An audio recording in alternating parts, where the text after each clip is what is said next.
예, 기도하겠습니다. 하나님 아버지 감사합니다. 우리가 기독교 세계관 함께 공부하고 나누었던 내용들을 잘 기억하고 우리의 삶의 현장에서 잘 활용할 수 있도록 지혜를 주시옵소서. 예수님의 이름으로 기도드리옵나이다. 아멘. 시작한 지 얼마 안 됐는데 벌써 마지막 시간이라고 합니다. 이런 강의 스케줄 굉장히 좋은 것 같습니다. 시작하자마자 끝나는 거. 생각은 결과를 낳는다라고 하는 말 들어보셨어요? 생각은 결과를 낳는다라고 하는 말은 막스 베버라고 하는 사람이 쓴 말인데 간단한 말인데 굉장히 그럴듯한 말이죠. 그럴듯한 게 아니라 정말로 우리 생각이 결과를 낳는 게 맞습니다. 우리가 잘 불렀던 옛날 찬양 중에서 칠판에 쓰여져 있는 이 죄 많은 이 세상은 내 집 아니요라고 하는 찬양 여러분 잘 아실 텐데요. 여러분 이 찬양을 우리가 자세히 잘 살펴보면은 굉장히 성경적인 것 같은데 그런데 뭔가 좀 이상한 그런 가사의 내용들이 있습니다. 그래서 이게 긴가 저게 긴가민가한 것들이 있는데 여기 네 분 앉아 계신데요. 이 자리에 우리 줌으로 들으시는 분들도 한번 잠시 이 전반부분 한번 불러볼까요? 죄 많은 이 세상은 내 집 아니요. 보이세요? 네. 죄 많은 이 세상은 내 집 아니요. 내 모든 보화는 저 하늘에 있네. 저 천국 문을 열고 나를 부르네. 나는 이 세상에 정들 수 없도다. 여기까지요. 자, 여기 보면은 뭐라고 어떤 세상이라고 하고 있죠? 죄 많은 이 세상. 맞는 말입니까? 틀린 말입니까? 예, 자신 있게 말씀을 하셔도 됩니다. 맞는 말입니다. 죄 많은 이 세상입니다. 내 집 아니네라고 하는 말은 맞는 말입니까? 틀린 말입니까? 맞다. 맞아요. 예. 집이 이 세상에 없어요? 내 집은 맞. 내 집은 맞는데 죄 많은 세상에 있는 것일 뿐이죠. 내 집은 내 집이에요. 그렇죠? 내 집에 있는 세상입니다. 절반은 맞고 절반은 틀린 말이에요. 그 다음에 내 모든 보화는 저 하늘에 있네. 맞는 말입니까? 틀린 말입니까? 내 모든 보안은 맞지. 세상에 있는데. 예. 예, 예. 이 죄 많은 세상에 내 통장에도 제 재산이 들어가 있고요. 그리고 하늘에 보화를 쌓으라고 했으니까 우리가 쌓은 보화가 또 하늘에 있다라고 하는 말도 맞습니다.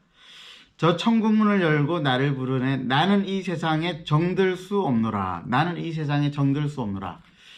어떻게 생각하세요? 네. 정을 못 붙이고 살면은 우울증에 빠지는데요. 그러면 우리는 이 세상에서 살아가는 가장 지혜로운 방법은요, 자살하는 방법이에요. 그 쇼펜하우어라고 하는 사람은 이 세상을 살아가는 가장 큰 지혜는 자살이다 이렇게 이야기를 한 적이 있죠. 근데 그 사람은 80살 넘게 살았대요. 왜 제가 이 이야기를 하느냐 하면 사실 우리가 종말에 대해서 배울 때에 잘 배운 게 있고요. 그 다음에 잘 못 배운 게 있습니다. 아마 하나님 나라에 대한 개념을 조금 공부하신 분들은 아시겠지만은 하나님의 나라가 저 천국 우주 어딘가에 있는 다른 공간으로서의 하나님의 나라가 아니라 하나님께서 다스리시고 통치하시는 세상이다라고 하는 그런 개념들을 여러분들 아마 배우셨을 것이라고 생각을 합니다. 그러면 우리가 죽은 다음에 가는 저 천국과 혹은 완성되어질 천국은 다른 공간인가 같은 공간인가 이런 의문들이 있고요.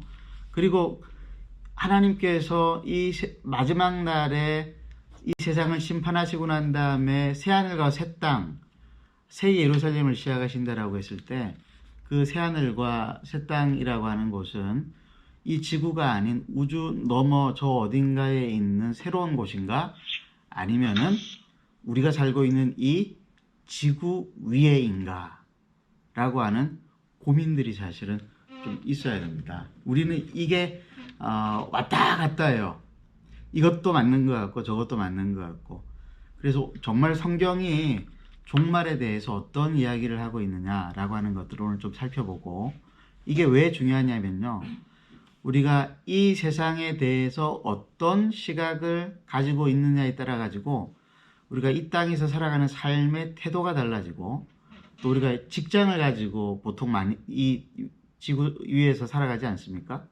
직업을 가지고 살아가는데 직업을 단순히 밥벌이로만, 돈을 버는 수단으로서만 우리가 이해할 것인가, 아니면은 또 다른 깊은 의미가 있는가, 하나님 나라와 관련해서 어떤 의미가 있는가라고 하는 것들을 우리가 이해가 제대로 되어 있지 않으면은 우리가 이 세상에 정말로 정 들으면서 살아가기가 어렵기 때문에 그렇습니다.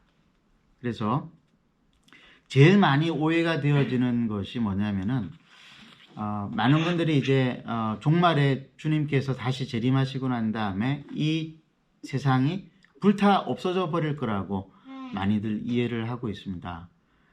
베드로 서신에 그 말씀이 나오죠. 베드로후서 3장 7절에서 13절을 여러분 성경 가지고 계신 분들은 한번 찾아서 좀 살펴보도록 하겠습니다. 베드로후서 3장 7절에서 13절 찾으셨죠? 제가 한번 7절과 10절과 12절, 13절을 한번 읽어보도록 하겠습니다. 이제 하늘과 땅은 그 동일한 말씀으로 불사르기 위하여 보호하신 바 되어 경건하지 아니한 사람들의 심판과 멸망의 날까지 보존하여 두신 것이라. 이제 10절이 중요한 말씀인데요. 그러나 주의 날이 도둑같이 오리니 그날에는 하늘이 큰 소리로 떠나가고 물질이 뜨거운 불에 풀어지고 땅과 그 중에 있는 모든 일이 드러나리로다. 12절에 하나님의 날이 임하기를 바라보고 간절히 사모하라. 그날에 하늘이 불에 타서 풀어지고 물질이 뜨거운 불에 녹아지려니와. 자, 요게 불에 탄다, 또 타서 풀어진다, 녹아진다, 이런 말들이 계속 나옵니다. 근데 여기서 하늘과 뭐 여러 가지 이 세상이 다 불에 타 없어져 버릴 것 같은 이 말씀이 의미하는 바가 정말로 세상이 모든 것들이 다 불타 없어져 버린다라고 하는 말인가라고 했을 때 우리가 여러 가지 좀 생각을 해 볼 필요가 있습니다. 첫 번째로 우리가 생각해 볼 것은 물질이라고 하는, 물질이 이제 뜨거운 불에 풀어지고라고 되어 있는데, 이 물질이 의미하는 바는 이 세상에 있는 가장 기본적인 요소들을 이야기하는 것인데, 그런데 이 물질들이 불에 타서 풀어 없어져 버린다라고 그러면 완전히 사라져 버린다라고 우리가 생각을 하잖아요. 근데 베드로전서 1장 7절 말씀에 보면은 불로 연단하여도 없어질 금보다도 더 귀하다라고 하는 이런 표현이 있는데, 금을 재련할 때에 이제 그 금광석을 불에 넣지 않습니까? 불로 이렇게 막 이제 끓이거나 아니면 태운단 말이에요. 그러면 금도 없어지나요? 금은 남겨요. 이게 불탄다라고 하는, 불로 연단한다라고 하는 성경의 의미입니다. 그래서 성경에 불로 연단한다라고 할 때 완전히 다 태워서 다 없애버리는 것이 아니라 금은, 순수한 정금은 남기는 것입니다. 이게 불로 연단한다라고 하는 그런 뜻입니다. 그래서 베드로 서신에 나오는, 베드로가 이야기한 하나님께서 이 세상을 불로 심판하신다라고 할 때에 그 불로 심판하신다라고 하는 그 본디 의미는 다 태워져서 없애버린다라고 하는 그런 뜻이 아니고, 태울 것은 태우고 남길 것은 남긴다라고 하는 거예요. 그럼 어떤 것은 태워져 버리고 어떤 것은 남겨질까요? 일단 그거 더 모르겠어. 예, 뭐라고요? 네, 말씀하셔도 됩니다. 줌에서도. 그리고 더러운 것은 다 불에 다 부숴버리고 예, 믿음으로 행하고 이렇게 한 것은 남아있을 것 같은데. 예, 너무 정확하게 잘 말씀해 주셔서 감사합니다. 제 강의 안에도 그대로 나와 있는데요. 악한 것들, 죄악된 것들은 다 불에 타서 없어져 버릴 것들입니다. 그래서 불에 타 없어져 버릴 것들이 사실 얼마나 많은지 몰라요. 죄악과 이 악을 기반으로 해서 만들어진 모든 문화와 그리고 기술들, 그리고 또 어떤 사회적인 체계들, 이런 것들은 다 불에 타서 없어져 버릴 것입니다. 하나님의 심판의 불로 완전히 싸그리 사라져 버리게 되어질 것입니다. 그런데 믿음으로, 그리고 하나님께서 처음 세상을 만드실 때에 처음에 이 세상 가운데 심어 놓으신 창조의 법칙을 따라서 만들어진 문화와 그리고 과학과 기술과 또 교육이라든지 예술이라든지 이런 모든 영역에 있어서 하나님의 창조의 법칙과 믿음의 법칙을 따라서 우리가 열심히 노력해서 만들어 놓은 어떤 문명들은 그대로 남아있게 되어질 것입니다.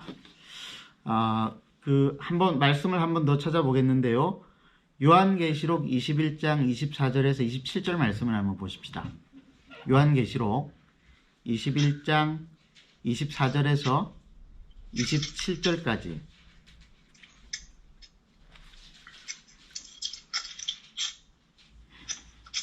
찾으신 줄로 알고 제가 한번 읽어보겠습니다. 잘 한번 들어보세요. 만국이 그 빛 가운데로 다니고 땅의 왕들이 자기의 영광을 가지고 그리로 들어가리라. 자, 여기서 그리로 들어가리라 할 때 그리로는 어딜까요?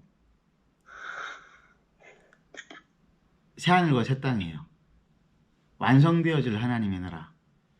그런데 땅의 왕들은 누굴까요? 왕같은 제사장인 우리들을 말하는 것입니다. 믿는 사람들이 뭘 가지고 그리로 들어간다고요? 자기 영광을 가지고 그리로 들어간다라고 이야기를 하고 있습니다. 여기서 자기 영광이라고 하는 것은 무엇일까요?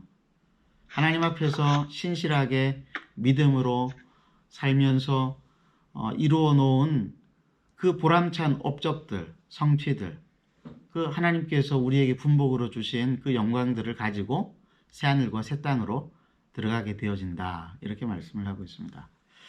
자, 그리고 26절을 보세요. 요한계시록 21장 26절. 사람들이 만국의 영광과 존귀를 가지고 그리로 들어가겠고, 여기는 또 사람들이라고 되어 있습니다. 만국의 영광과 존귀, 뭘까요? 마찬가지로 믿음과 창조의 법칙을 따라서 신실하게 이루어 놓은 문명과 철학과 과학과 모든 체계들을 말하는 것들입니다. 근데 뭐는 없어진다고 27절에 보면은 무엇이든지 속된 것이나 가증한 일 또는 거짓말하는 자는 결코 그리로 들어가지 못하되 오직 어린 양의 생명책에 기록된 자들만 들어가리라. 잘 보세요. 불로 타서 없어진다라고 하는 것들은 어떤 것들이라고요? 이런 것들인 것이죠. 속된 것들, 가증한 일들, 거짓말하는 사람들이 만들어 놓은 것들, 악한 사람들이 이루어 놓았던 모든 문명이나 과학이나 철학이나 세계관이나 가치관들은 다 타서 없어져 버릴 것이지만은 그게 이제 불심판이에요. 근데 뭐는 남는다고요?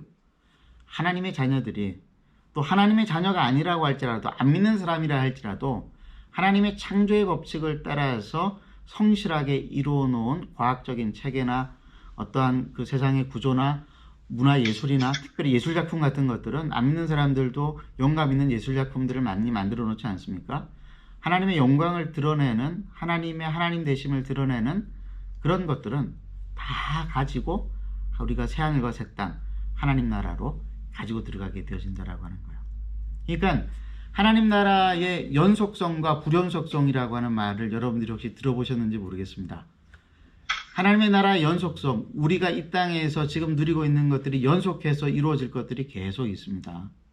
일단은 우리 영혼은 지금 이 땅에서나 새로운 하나님의 나라에 들어갈 때는 연속적으로 들어가게 되는 거예요. 그렇죠? 근데 불연속성이 있어요.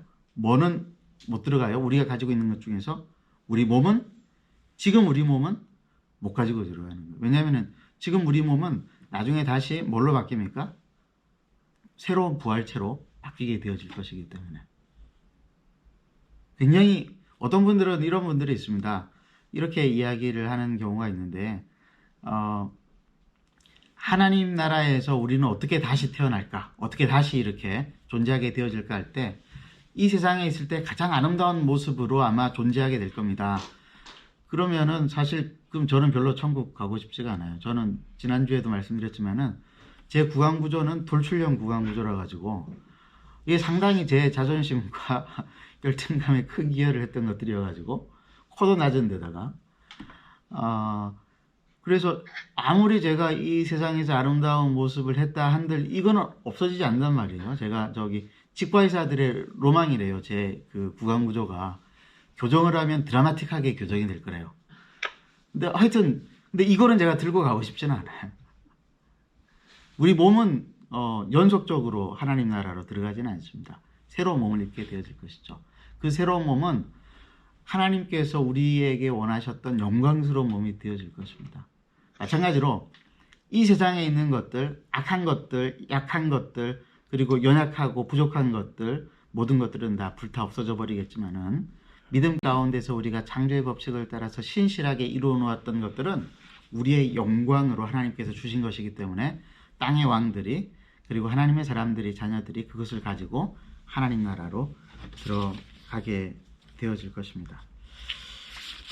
여러분 그러면은 우리가 어떤 생각을 할 수 있느냐면요. 이 땅에서 우리가 열심히 살아야 되겠다라고 하는 생각이 들까요? 안 들까요? 드는 거예요. 왜냐? 내가 열심히 믿음을 따라서 창조의 법칙을 따라서 정말 성실하게 만들어 놓는 것들이 내가 죽으면 다 사라지는 것이 아니라 하나님의 나라에 나와 함께 들어가게 되어질 것이다. 예술가들은 더 열심히 예술작품들을 만들겠죠? 과학자들은 더 열심히 과학들을 발전시키지 않겠습니까?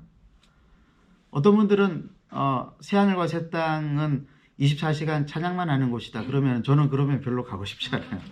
사람이 어떻게 찬양만 하고 예배만 드리고 살 수 있어요? 사실 이 부분은 성경에서 명확하게 정확하게 이야기하고 있지 않고 요한계시록에 이렇게 되어 있는 것처럼 희미하게 이야기하고 있지만은 서울대 손봉호 교수라고 계십니다. 이분이 뭐라고 했냐면은 강의 안에 나오는데요.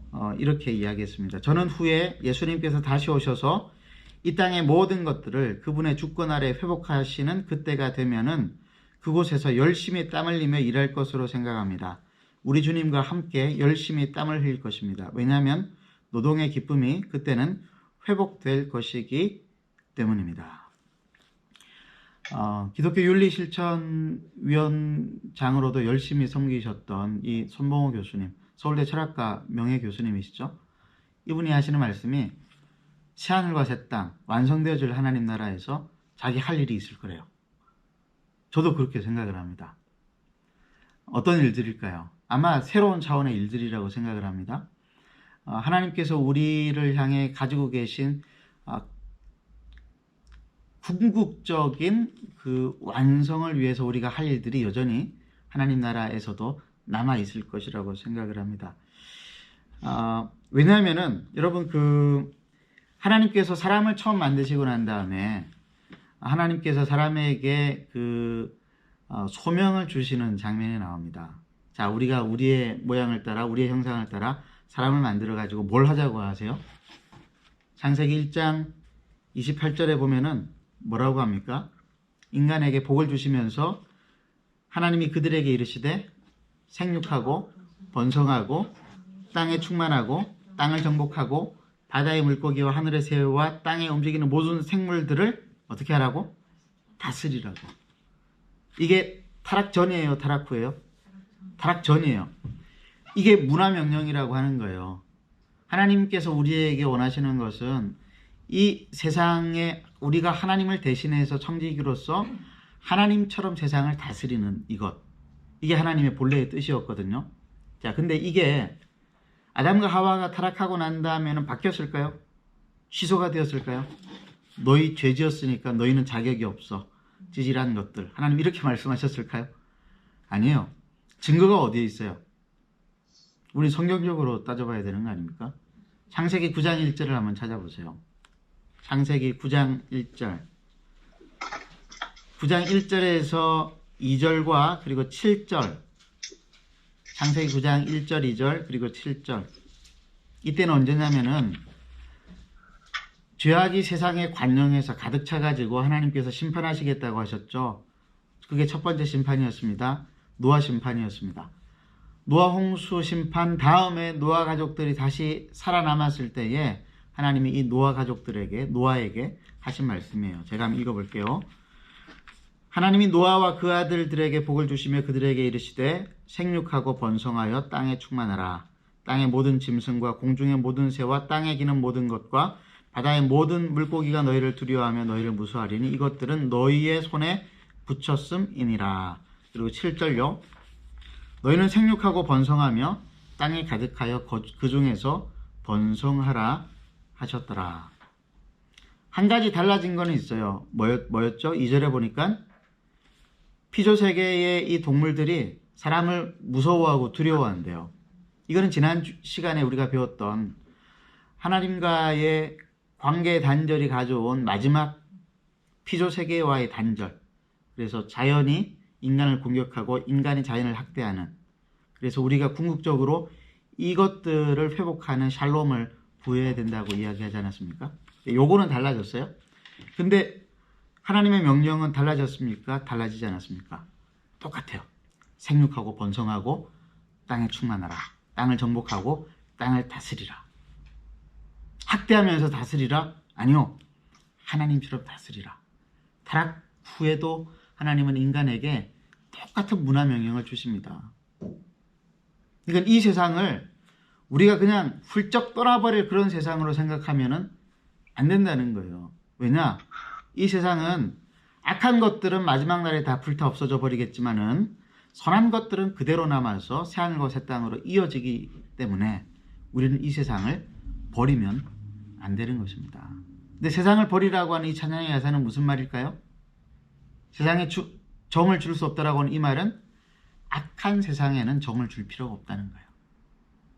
그러나 하나님께서 회복하실 그 세상은 우리가 더 많은 정을 가지고 우리의 가정과 우리의 교회와 우리의 직장 속에서 하나님이 우리에게 정복하고 다스리라고 명령하신 우리의 삶의 현장, 마켓플레이스 속에서 열심히 밭을 일궈야 하는 것이죠.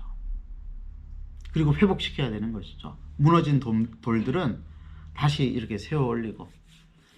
가나안 농군학교라고 옛날에 그 김용기 장로님께서 시작하셨던 그 노동 공동체가 있었습니다. 이 김용기 장로님이라고 하는 분이 얼마나 부지런했는지 지나가다 돌이라도 하나가 눕혀져 있으면 그 돌도 일으켜 세웠대요. 그러니까 사람이야 더 말할 필요도 없었겠죠. 왜 그렇게 사람들을 일으켜 세웠냐면은 할 일이 너무 많은 거예요. 삼천리 반도, 금수강산, 우리가 할 일이 너무 많은 거예요. 어떤 할 일입니까? 하나님의 법도를 따라서 세상을 다스리는 일들. 그리고 무너진 것들은 다시 회복시키고 세워야 되고, 타락한 것들, 악한 것들은 쫓아내야 되고, 물론 나중에 불타 없어져 버리겠지만은, 그러나 우리가 될 수 있으면은 무너진 사람들을 다시 일으켜 세우는 것처럼 무너진 세상을 다시 일으켜 세우는 것이 하나님이 우리에게 주신 문화명령, 참된 소명이라고 하는 것이죠. 이런 의미에서 여러분, 우리가 세상을 바라보게 되어지면은 세상을 그냥 바라볼 수가 없어요. 뭔가 무너져 있다, 뭔가 참 악하고 타락되어 보이고, 그리고 이렇게 세워야 되겠다라고 하는 마음이 들면은 여러분, 우리는 그곳에서 밭을 일구는 사람이 되어야 되는 것이죠. 나무를 심는 사람들이라고 하는 여러분 이야기 들어보셨어요? 나무를 심는 사람이라고 하는 그 프랑스의 애니메이션으로도 만들어졌는데요. 그 산이 벌거숭이가 된 산이 있었어요. 근데 한 사람이 나무를 심기 시작을 했는데 불과 40-50년 만에 전체 그 산이, 벌거숭이 산이 숲이 되어져 버렸어요. 울창한 숲이. 황량한 산을 보고 야, 저 산 참 멋있다 이렇게 생각할 사람이 아무도 없잖아요. 산에 나무가 좀 있으면 좋겠는데 왜 우리에게 그런 마음이 들까요? 우리가 하나님의 형상으로 지원받았기 때문에 그런 거예요. 가난하게 살아가는 사람들, 인권 침해를 받아가면서 살아가는 사람들, 압박받는 사람들 바라보면 우리 마음이 좋지가 않아요. 왜 그렇죠? 우리가 하나님의 형상으로 지원받은 존귀한 사람들이기 때문입니다. 저 사람도 나처럼 하나님의 형상으로 존귀하게 대접받으면서 살아야 되겠는데 이런 생각이 들면은 여러분 우리가 그 일들을 위해서 열심히 일을 해야 되는 것들입니다. 그래서 여러분 우리가 하나님께서 우리를 어떻게 인도할 것인가에 대해서 늘 고민하고 기도하는 마음으로 하나님 그러면 제가 어떻게 해야 됩니까? How should we do then? 이게 굉장히 유명한 명제인데요. 프란시스 쉐이프라고 하는 사람이 쓴 말이에요. 그러면 우리는 어떻게 할 것인가? 그러면 우리는 어떻게 할 것인가? 라고 했을 때 하나님이 내게 주신 열정은 무엇인가? 소명은 무엇인가? 나의 재능은 무엇인가를 생각을 하면서 하나님 나한테 그것을 왜 주셨을까? 이 고민 가운데에서 열정을 찾고 재능을 찾고 그리고 소명을 찾아서 그것을 가지고 무너진 이 세상을 다시 회복시키기를 원하시기 때문에 하나님 우리에게 그것을 주신 것이죠. 저는 청년사역을 굉장히 오래 했습니다. 대구에 오기 전까지 계속 청년사역만 했는데요. 20년이 넘게 청년사역만 했는데요. 제가 만난 청년들 가운데에서 많은 청년들이 있었는데 몇 사람 제가 좀 소개해 드리려고 합니다. 제가 중국 상하이에 좀 있었다고 그랬잖아요. 중국 상하이에서 만났던 한 자매는요. 유학생활 내내 찬양팀 반주로 섬겼습니다. 교회를 섬겼어요. 뭐 돈이 나오는 것도 아니었고 뭐 페이도 없었고 정말 너무 반주를 잘했기 때문에 또 이 자매가 이 반주하는데 열정이 있었기 때문에 주일마다 그리고 금요일마다 수요일마다 그 반주를 했었어요. 반주를 잘 섬겼어요. 근데 이 자매의 그 전공은 뭐였냐면은 상하이 복단대학의 법을 전공하는 그런 친구였어요. 근데 법을 전공하는 친구가 반주 음악을 한다라고 하는 것들이 사실 좀 이렇게 언밸런스하게 느껴지지 않습니까? 근데 고민이 되어졌던 것 같아요. 자기는 음악이 너무 좋은데 공부는 법을 하고 있으니까 어떻게 해야 되나 고민을 하다가 이 친구가 상하이에서 대학을 졸업한 바로 다음에 미국으로 건너갑니다. 뉴욕에 있는 재즈 스쿨에 들어가 가지고요. 다시 공부를 해요. 처음부터 다시. 자기 열정이 막 있으니까 음악에 대한 열정이 있으니까 결국 이 친구가 그 미국에 있는 뉴욕의 재즈 스쿨 졸업하고 난 다음에 한국 들어와 가지고요. 음반도 내고 지금도 활발하게 활동을 하고 있어요. 재즈 가수가 되었어요. 열정을 막을 수 있는 사람 없는 것이죠. 고민 중에 택하게 되어졌던 거예요. 제 친구 한 명은 이 친구 제가 고등학교 때 만났던 친구인데 고등부 주보를 만들었는데요. 직접 만들었어요. 옛날에는 그 주보 손글씨로 이렇게 써서 만들었거든요. 근데 손글씨도 얼마나 잘 썼는지 몰라요. 남자가. 근데 더 기가 막혔던 것은 글이 기가 막힌 거예요. 그리고 글과 글들을 모아가지고 편집을 하는데 잡지처럼 편집을 해요. 이 친구 나중에 어떻게 됐는지 아세요? 지금은 작가가 되어졌는데 대학을 졸업하고 난 다음에 대학을 제가 뭘 전공했는지는 모르겠는데 글 쓰는 거하고는 조금 거리가 멀었어요. 대학을 한 번 더 편입해서 더 들어갔어요. 국문과를 또 들어갔어요. 그리고 이제 글을 쓰고 그리고 난 다음에 이제 졸업을 하고 난 다음에 브랜딩이라고 하는 좀 독특한 일을 하더니 지금은 글을 쓰는 작가가 되어가지고 책을 냈고 수많은 글들을 그 블로그에 올려가지고 파워 블로거가 되어가지고 글로 사람들에게 영향력을 끼치고 있는 사람이 되어졌습니다. 뭐다가 그렇게 됐다고요? 이 사람? 교회 주보 쓰다가. 교회 주보 하나 그 고등부 주보였지만은 토요일날 하루 종일 손으로 글씨를 쓰는 거예요. 그림도 그리고. 돈 되는 일이 아니었거든요. 근데 하나님께서 그 친구를 그렇게 인도를 하셨어요. 재능도 주시고 열정도 주셨죠. 여러분 열정은 근데 시작일 뿐이죠. 진짜 중요한 거는 뭘까요? 이 타락한 세상, 죄 많은 세상에 하나님이 나를 어디에 사용해 주시기를 원하십니까? 라고 하는 하나님의 소명을 찾는 것. 근데 하나님 소명은 어떻게 찾을 수 있습니까? 어떤 분들은 40일 금식 기도에서 소명을 이렇게 찾았다라고 하는, 물론 그런 분들도 있습니다만 제가 아는 어떤 목사님은 40일 금식 기도하고 난 다음에 돌아가신 목사님도 계세요. 분당 우리 교회 이찬수 목사님 아버지 이야기예요. 그러니까 뭐 이렇게 우리가 첫 시간에 이원론 이야기했잖아요. 종교적인 어떠한 열심을 가지고 하나님의 뜻을 찾는 것은 우리가 하나님을 오해할 수 있는 소지가 있다라고 그랬단 말이에요. 사실 그 목사님을 제가 폄훼하는 것이 아니라 하나님의 섭리 가운데서 이제 그분은 그런 귀한 신앙의 유산을 남기셨고, 다만 우리가 신비한 초월적인 어떤 경험들을 추구하면서 환상 속에 하나님이 나에게 뭔가 말씀해 주시기를 바라는 것은 사실 그것은 좋은 방법은 아니다라고 하는 거예요. 하나님 그렇게도 말씀하실 수 있으시겠지만은 하나님 우리의 마음 가운데 소원을 두고 행하시고 우리 주변 사람들의 평가를 통해서 우리에게 우리가 가지고 있는 재능이 무엇인지 소명이 무엇인지를 알려주십니다. 또 그리고 어떤 경험들을 통해서 그 카이로스적 모멘텀이라고 하는 표현을 제가 지난번에 썼었는데, 하나님께서 특별한 경험을 통해서 소명을 깨닫게 해 주시는 그런 때가 있습니다. 제 동기 목사님 중에서 서울의 동대문 앞에서 노숙자 사역하는 분 계세요. 김양호 목사님이라는 분인데요. 등대교회를 신무하고 계십니다. 이분이 전도사 때 교회에 노숙자가 들어오는데 교회 장로님들이 그거를 막는 걸 봤어요. 노숙자는 들어오면 안 된다고. 근데 그때 그런 마음이 들었대요. 하나님, 제가 목회를 하면은 노숙자도 들어올 수 있는 교회 만들겠습니다. 그래가지고요, 이분이 신학교 졸업하자마자 광약교회라고 임명희 목사님이라고 하는 그 노숙인들 섬기는 그 교회 들어가서 열심히 섬기다가 나중에 독립해가지고 동대문 앞에서 노숙인들을 모아서 함께 예배드리는 특별한 교회를 지금 하고 있습니다. 대통령상도 받았고요. 돈을 퍼주고 쌀도 퍼주는 그런 일인데 하나님께서 그분을 얼마나 명예롭게 사용하시는지 몰라요. 근데 그분을 보고 또 김영우 목사님을 보고 이 교회인데요. 대구 동은교회 출신의 추창식 선교사님이라고 계세요. 혹시 여기 동은교회 분 계세요? 추창식 선교사님 아세요? 제 후배이기도 한데요.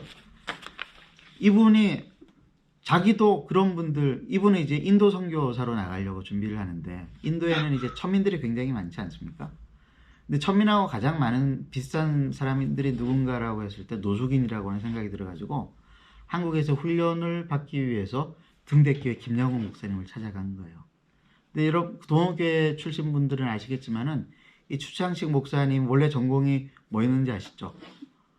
격투기예요. 격투기 선수였던 분이에요. 그래가지고 노숙인들 가운데에서 이제 행패 부리는 분들 많이 있잖아요. 근데 이 추창식 목사님이 격투기를 해놓으니까 사실은 얼마든지 제압을 할 수 있었는데 그렇게는 하지는 않으셨대요. 거기서 이제 그분들을 돕고 섬기다가 결국 이분이 원래 하나님 앞에서 계획한 대로 인도 선교사로 출국을 하셨다가 코로나 때문에 지금 잠시 들어와 계신 걸로 알고 있습니다. 한 번만 더 말씀을 드리면은 삼성이라고 하는 대기업 해외 영업부에서 12년을 근무했었던 이은의 씨라고 하는 분이 있습니다. 이분이 직장에서 성희롱을 당했어요. 근데 회사하고 싸웠는데 승소를 했습니다. 이분이 소송에서는 이겼지만은 그 회사에서는 더 이상 있을 마음이 없었어요. 그래가지고 나와가지고 법을 다시 공부를 했습니다. 다시는 나와 같은 이런 성희롱을 당하는 사람이 직장 안에 있지 않아야 되겠다. 그래가지고 법을 공부해서 변호사가 돼가지고 지금 그런 일들을 하고 있습니다. 어떤 이런 특별한 경험들을 통해서 하나님께서 한 사람 한 사람의 소명을 이끄시고 그리고 직업으로 인도하시는 경우들이 대단히 많이 있습니다. 그래서 우리가 그런 하나님의 섭리를 잘 살펴보다 보면은 내가 무엇을 해야 하는가, 하나님이 내게 무엇을 원하시는가를 잘 알 수 있게 되어지는 것이죠. 우리가 올바른 세계관을 가지고 그리고 한 분야의 열정을 가지고 그리고 그 한 분야에 가지고 있는 열정들이 전문성이 되어져서 그 전문성으로 우리가 이 세상을 섬기다 보면요, 이 세상은 어떻게 되어질까요? 회복될 겁니다. 언제 마지막으로 완성될까요?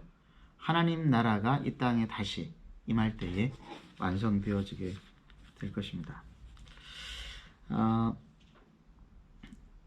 빌립보서 2장 13절에서 14절 말씀을 한번 제가 읽어보도록 하겠습니다. 너희 안에 행하시는 이는 하나님이시니 자기의 기쁘신 뜻을 위하여 너희에게 소원을 두고 행하게 하시나니 모든 일에 원망과 시비가 없이 하라. 하나님이 우리에게 무엇을 두신다고요? 소원을 두고 행하십니다. 소원만 두시지 않으시고 열정도 주시고요. 재능도 주십니다. 그래서 어떤 사람들은요. 없던 재능도 생겨나요. 없던 재능도 생겨나요. 저는 어릴 때 찬양 부르는 걸 참 좋아했는데 재능이 별로 없었어요. 어느 정도였냐면은 중학교 때 이제 성가대를 하는데 지휘자 선생님이 은철이 너는 립싱크만 해도 돼. 제가 얼마나 상처받았는지요. 근데 하나님 앞에 기도했어요. 하나님 저도 찬양 좀 잘하게 해주세요. 그래서 틈만 나는 대로 찬양하고 연습하고 했는데요. 나중에는 꽤나 조금 노래 좀 부르는 수준까지 올라갔어요. 그래서 성가대를 저는 신학교 들어가기 전까지 계속 섰었어요. 초등학교 때부터 해가지고 신학교 들어가기 전까지 성가대를 계속 섬겼는데요. 성가대에서 성가대를 섬기면서 제가 받았던 가장 큰 유익이 뭐였는지 아세요? 저희 아내를 만났다라고 하는 거예요. 저희 아내가 저희 교회 반주자로 왔어요. 날짜도 기억해요. 1993년 1월 1일 주일이었어요. 버스 정류소에서 저녁 8시 30분에 만났는데 성가에서 다 끝나고 이제 거기서부터 저의 연애 스토리가 시작이 되어진 겁니다. 저희 아내한테 저의 첫 기억이 어땠냐고 물어봤더니 처음 성가대 연습을 하는데 조금 튀는 목소리인데 그래도 들을만한 목소리가 있어서 누군가 궁금했다고. 근데 그게 저였던 거였거든요. 근데 무슨 말을 하려고 하냐면은 재능이 없어도요. 하나님 앞에 소원을 두면은 하나님께서 재능도 주십니다. 그리고 그 재능을 주시면은 하나님께서는 그냥 가만히 있게 하지 않으시고 그 재능을 반드시 사용하게 하시고 그 재능을 통해서 세상을 빛나게 만드시는 것이 하나님의 섭리입니다. 여러분들이 잘하시는 게 뭔가가 굉장히 중요합니다. 근데 이런 거 있어요. 내가 잘하는 거를 할까? 아니면 세상에 필요한 일을 할까? 혹은 내가 좋아하는 일을 할까? 정말 세상에 필요한 일을 할까? 이거는 하나님의 뜻을 찾기가 참 쉽지는 않습니다. 그런데 우리에게 지표가 되는 말씀이 하나가 있죠. 너희는 먼저 그의 나라와 그의 의를 구하라. 그리하면 하나님께서 그의 나라와 그의 의를 구하라. 여러분 이게 우리에게 가장 중요한 근거가 되어야 됩니다. 내가 정말로 좋아하는 것이 있음에도 불구하고 하나님께서 나를 통해서 일하기 원하시는 것을 먼저 하다 보면요. 그럼 하나님께서 내가 정말 좋아하는 그것들은 그냥 이렇게 내팽겨 치실까요? 그렇지 않다라고 하는 것을 저는 많이 발견했습니다. 제 경험을 통해서도 그렇고 제 주변의 분들을 통해서도 그렇고 목사님들 보면은 제 동기 목사님들 그렇지만은 전공하고 전혀 상관없는 분들이 신학교 와가지고 고생하는 거 많이 봤습니다. 도대체 저분이 저렇게 박사까지 공부한 저 전공은 도대체 언제 사용되어질 것인가 의심이 많이 들었지만은 하나님께서 사용하시는 것들을 많이 봐셨습니다. 그래서 절대로 하나님 손해보시는 분이 아니세요. 정말 좋아하는 것도 열심히 준비를 하세요. 근데 먼저 하나님께서 요청하시는 것들을 먼저 해보십시오. 그러면 여러분들이 좋아하는 일들을 나중에 또 할 수 있는 기회를 또 주시게 될 것입니다. 근데 마지막으로 우리가 한번 살펴볼 것이 있는데 그게 뭐냐면요. 소명은 각 사람마다 다르다라고 하는 것인데 이게 무슨 말이냐면은 아마 제가 첫 번째 시간에 말했던 것 같은데 제가 대학 다닐 때에 유행했었던 이론이 고지론이라고 그랬단 말이에요. 고지론이 뭐였죠? 높은 위치에 올라서 영향력 있는 사람이 되어가지고 그 고지를 점령하라. 고지를 점령하면은 영향력 있는 사람이 되고 자연스럽게 전도가 된다. 근데 여러분 그 고지를 점령하려면은 얼마나 전문성을 가져야 될까요? 잠 잘 자면 안 돼요. 정말 탁월함을 추구를 해야 되는데 제가 말씀드렸잖아요. 1등은 몇 명이에요? 1등은 한 명이에요. 그러면은 100등 있을까요? 없을까요? 100등 수두룩해요. 100등은 그러면은 하나님 나라를 위해서 할 수 있는 일이 없단 말인가요? 아니요. 그분들도 할 수 있는 일들이 있습니다. 그래서 어떤 분들은 저지대론을 주장하는 그런 분이 있었습니다. 저지대론이라고 하는 것은 무슨 말이냐면은 낮고 천한 곳으로 가서 섬겨야 된다라고 하는 것이죠. 기독교인들이 높은 곳 좋아하면 안 된다. 낮고 천한 곳으로 가야 된다. 그래서 손양원 목사님처럼 나환자촌에 들어가고, 그리고 저기 대구대 세우신 이영식 목사님처럼 그 장애인들을 위해서 살아야 되고, 기독교인들은 좋은 직업 가지면 안 된다 이러는 분들이 가끔 있습니다. 이게 저지대론이에요. 정말 그렇습니까? 그러면 기독교인 대통령 되면 안 되는 것인가요? 장관 되면 안 되는 것인가요? 교수 되면 안 됩니까? 아니란 말이에요. 무슨 말이냐면은 소명은 다 다른 거예요. 또 하나가 더 있어요. 미답지론. 미답지론이 뭔 것 같아요? 미답지. 아무도 발을 디디지 않은 곳. 블루오션이라고 하는 건데, 왜 사람들이 아무도 발을 디디지 않았을까요? 너무 어려워서, 불가능하다고 생각해가지고. 여러 가지 이유가 있겠죠. 고지론도 아니고 저지대론도 아니고 미답지론이다. 우리는 남들이 가보지 않은 길을 가야 된다. 근데 저는 어떤 생각이 있냐면은, 어떤 사람은 고지대로 가야 돼요. 고지로 가야 되는 것이죠. 어떤 사람들은 정말 부잣집에서 태어나가지고 좋은 공부를 하고, 그런 사람들이 갑자기 이렇게 나환자촌에 들어가고 비민촌에 들어가고 멋있어 보이기는 하는데, 그쵸? 인간적으로 멋있어 보이기는 하는데, 사실은 그랬던 사람이 영국에 옛날에 있었는데요. 17세기, 18세기에 윌리엄 윌버포스라고 하는 사람. 이 사람은 어떤 사람이었냐면은 100년에 한 번 나올까 말까 한 정치가의 자질을 가지고 태어난 사람이에요. 할아버지 때로부터 정치를 했던 분이고, 이 사람이 27살에 예수님 믿고 난 다음에 내가 목사가 돼야 되겠다고 생각을 했는데, 그때 어메이징 그레이스라고 하는 나 같은 죄인 살리신 이 찬양을 쓴 존 뉴턴이라고 하는 이 목사님한테 찾아가서 상담을 하는데, 이 존 뉴턴 목사님이 뭐라고 했냐면은, 윌리엄 윌버포스, 당신의 목회지는 교회가 아니라 국회의사당일세. 이 말 한마디에 목사가 되는 거 포기하고 정치인의 길을 걸어갔습니다. 이 사람의 가장 큰 업적이 뭐였냐면은 노예무역제도를 폐지하는 거였어요. 영국의 국가재정의 3분의 1을 차지하는 노예무역제도를 폐지하는 데 44년이 걸렸어요. 평생 정치의 외길에 서서. 만약에 그 사람이 목사가 되었다라고 한다면은, 목사님들이 그 당시에 굉장히 많았거든요. 영국이 부흥시기였기 때문에. 그렇고 그런 목사님 중에 한 분이 되었을 것입니다만은, 그분이 존 뉴턴 목사의 말을 듣고 국회의사당에 남았기 때문에 영국에서 노예무역제도가 폐지가 되고 인류 역사에 큰 족적을 남기게 되어졌던 것입니다. 어떤 분은 정치로 가야 돼요. 어떤 분은 회장 아들로 태어났으면은 회장님이 되셔가지고 열심히 그곳에서 일을 하시면 돼요. 근데 어떤 분은 정말 가난하게 살았고 공부도 많이 못했고 그래서 좋은 직업을 가지지 못했지만은, 그러나 자기의 삶의 현장에서 봉사활동 열심히 하시고 살아가시는 그런 분들은 그 저지대에서 그런 자기 주변에 있는 분들을 돕고 섬기는 삶을 살면서 복음을 전하고 영향력을 얼마든지 끼칠 수 있는 거 아닙니까? 하나님이 그런 분들을 너는 참 그렇구나 이렇게 말씀하실까요? 그렇지 않는단 말씀이에요. 착하고 충성된 종아, 내가 작은 일에 충성하였으니 나와 함께 기쁨 가운데 참여할지어다. 똑같이 말씀하신단 말이죠. 또 어떤 분들은 모험심이 특이한 사람들이 있어요. 갈렙처럼 저 산지를 내게 주소서. 여러분, 갈렙이 그때 몇 살이었어요? 노인이었어요. 노인인데 선교사 가겠습니다. 말리지 마세요. 그분은 말릴 수 있는 사람이 아니에요. 어떤 분들은 미답지로 가야 되는 것이죠. 소명은 각각 제각각이다. 사람마다 다르다. 그래서 중요한 것은 무엇인가 하면은, 여러분, 하나님은요, 죄 짓는 일 아니면은 하나님 내 선택을 기뻐하십니다. 여러분, 이거 믿으세요? 하나님 우리에게 주신 자유의지가 그거예요.